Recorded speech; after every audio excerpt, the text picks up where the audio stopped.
नमस्कार दोस्तों, मैं प्रवीण पुरोहित रघुकुल कोचिंग क्लासेस में आपका स्वागत करता हूं। अब देखिए अपन पढ़ रहे हैं कक्षा 8वीं 10वीं यानी 6ठी से लगाकर 10वीं तक की जितनी मैथ है उसमें वर्गमूल और घनमूल के बारे में, वर्गमूल और घनमूल के बारे में। ठीक है, इससे आगे वाले अपन ने पार्ट में पढ़ा था, उसमें पढ़ा था अपन ने वर्ग और घन, संख्याओं का वर्ग और घन, और इसमें पढ़ेंगे वर्गमूल और घनमूल। सबसे पहले देखिए वर्गमूल, वर्गमूल कैसे ज्ञात करेंगे तो उससे पहले अपन को आना चाहिए गुणनखंड।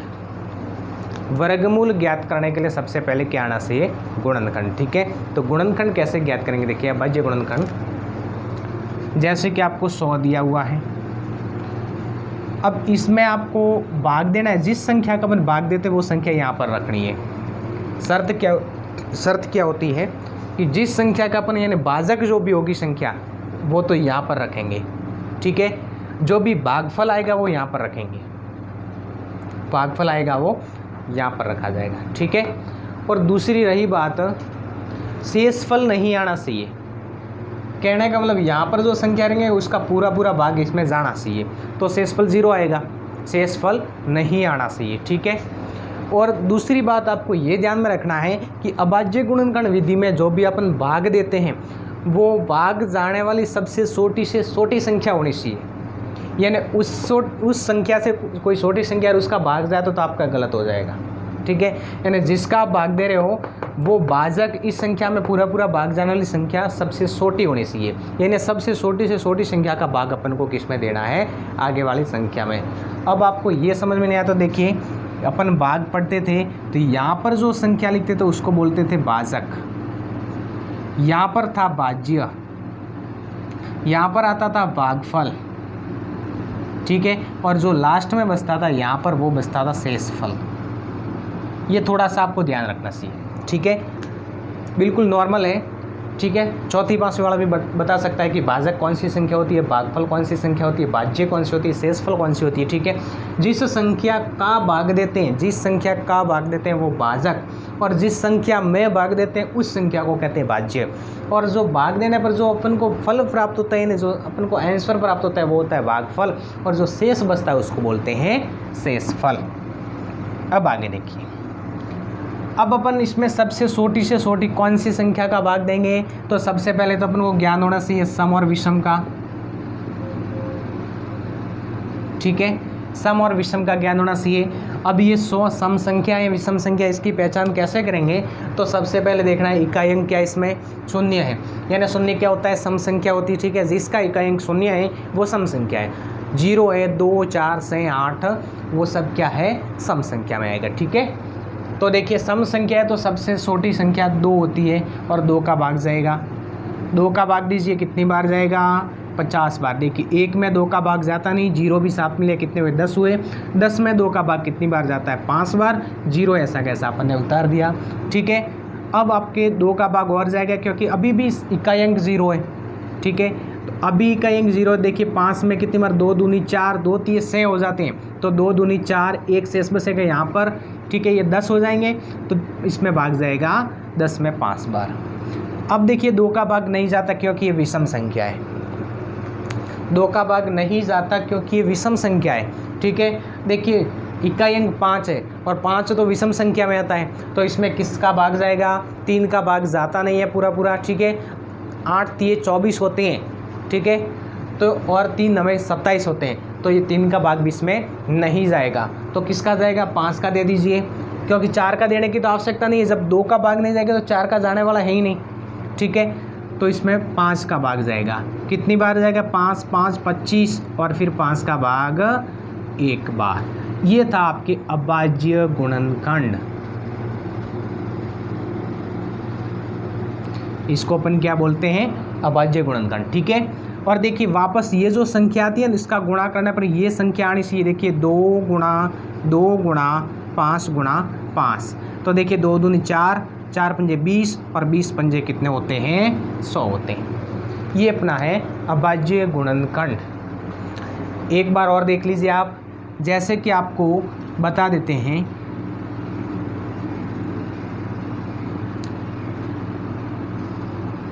343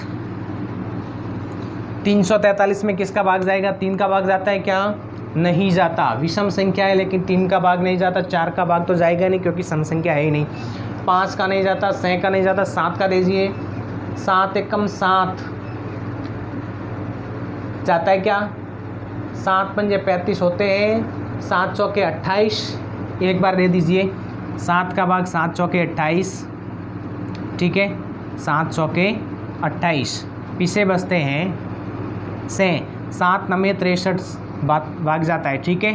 फिर 7 का भाग जाएगा 7 बार, फिर 7 का भाग जाएगा 1 बार। अब देखिए ये गुणा करने पर वापस कितना आ जाएगा? 343। ये तो था आपके अभाज्य गुणनखंड। अब अभाज्य गुणनखंड विधि से वर्गमूल और घनमूल निकालना। अभाज्य गुणनखंड विधि से वर्गमूल और घनमूल निकालना।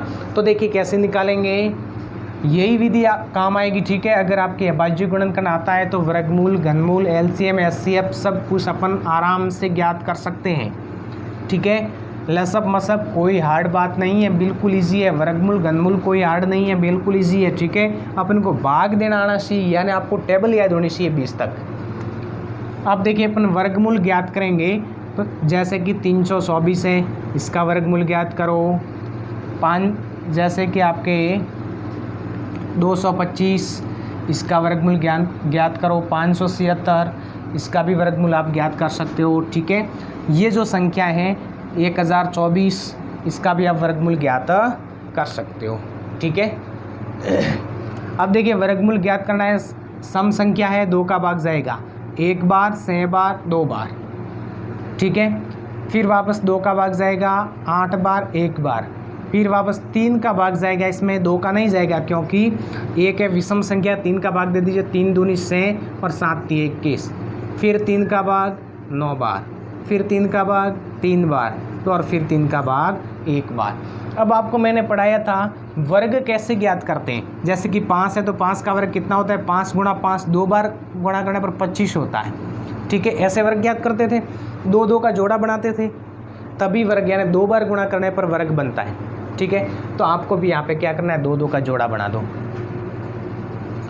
अब 2 में से 1 लेना है, इन 2 में से 1 ले लो, इन 2 में से 1 ले लो और इन 2 में से 1 ले लो, ठीक है। 3 दूनी 6 और 7 ये कितना आता है? 18। 18 का वर्ग तो है 324 और 324 का वर्गमूल है 18, ठीक है। इन 18 को 2 बार गुणा करने पर कितना आता है? 324 आता है। ये आपको थोड़ा सा ध्यान देना है। तो ये अपन वर्गमूल ऐसे ज्ञात कर सकते हैं, 2 2 का जोड़ा बना दो। अभाज्य गुणनखंड विधि आती है तो अभाज्य गुणनखंड विधि से पहले तो इसको सॉल्व कर दीजिए, फिर जो भी आपके भाजक आते हैं उसके 2 2 का जोड़ा बना दो और 2 में से 1 अपन को बाहर लेना है। तो आप फिर इसको सॉल्व करेंगे तो क्या आ जाएगा? इसका आंसर आ जाएगा। अगर आप सत्यापन करना चाहते हो तो आप 18 और 18 से गुणा कर दो, ठीक है। 68 64 हासिल से 8 और 6 कितने होते? 14। फिर 8 और 1 4, 8 और 4 12 हासिल 1 और 324 आपके आ जाएंगे, ठीक है। ये था आपके प्रोसेस किसका? वर्गमूल ज्ञात करने का। अब आगे अपन को ज्ञात करना है 225 का। 225 का देखिए 3 का भाग जाता है क्या? 7 3 21, 3 का भाग जाएगा 7 3 21, 1 बसेगा 15, 5 3 15। फिर 3 का भाग 25, फिर 5 का भाग 5 और 5 का भाग 1। 2 2 का जोड़ा बना दीजिए। 3 गुणा 5 कितना होता है? 15 और 15 से गुणा करने पर वापस कितना बन जाएगा? 225। तो आपको कह दिया जाए 225 का वर्गमूल क्या हो जाएगा? तो 15 का वर्ग क्या हो जाएगा? तो 225। आपको मैंने 20 तक तो लिखवा दिए थे, याद भी होंगे।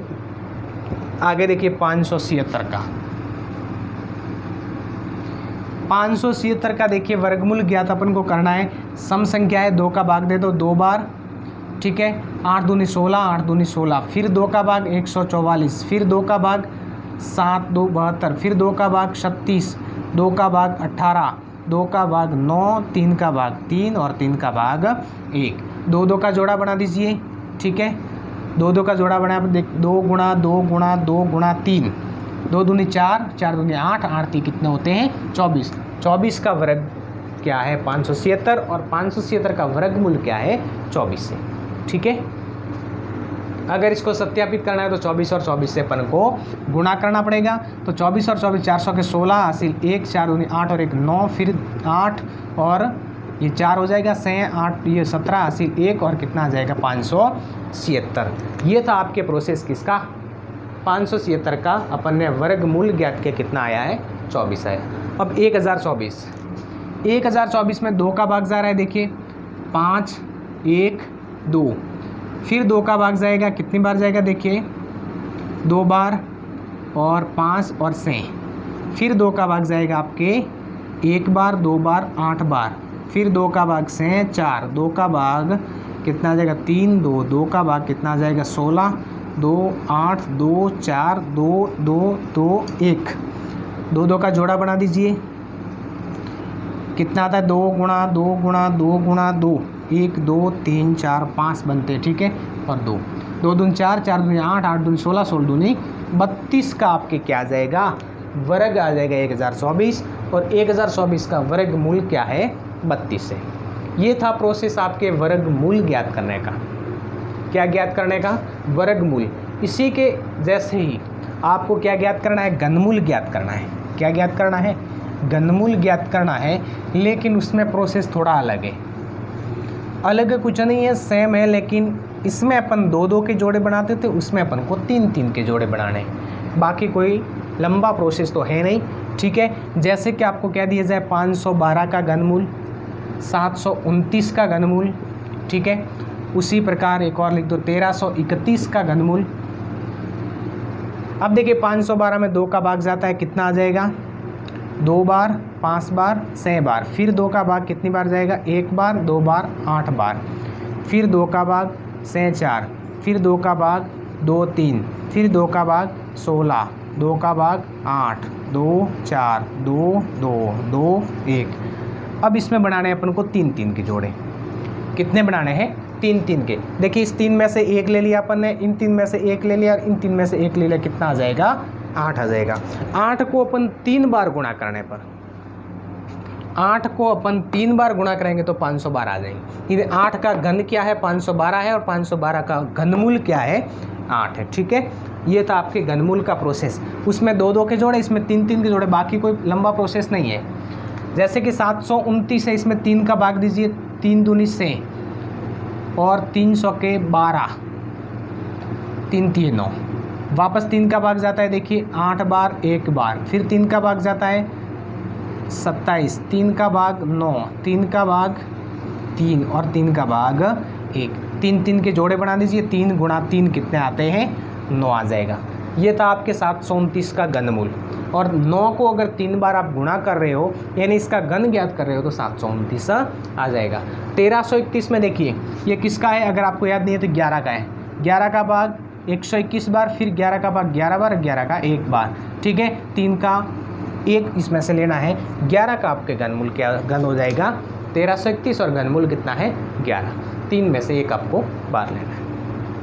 ये था प्रोसेस आपके वर्गमूल और घनमूल ज्ञात करने का। इसके साथ में अपन कल स्टार्ट कर देंगे एलसीएम एचसीएफ कैसे ज्ञात करते हैं। ये वर्गमूल घनमूल और वर्ग और घन के बारे में आपके कंफर्म हो चुका होगा। और अगर आपने 1 से लगाकर 20 तक तो वर्ग और 1 से लगाकर 10 तक आपने घन याद कर दिए हैं, तो इसमें कोई लंबा चौड़ा प्रोसेस है नहीं, आराम से आप इजीली आप सॉल्व कर सकते हो, ठीक है। इसी के साथ में ये जो इसको वीडियो मिल रहा है, जिस विद्यार्थी को इसका लाभ मिल रहा है, वो अपने दोस्तों तक पहुंचाएं, अधिक से अधिक कमेंट करें, शेयर करें और सब्सक्राइब करें, ठीक है। इसी के साथ में धन्यवाद।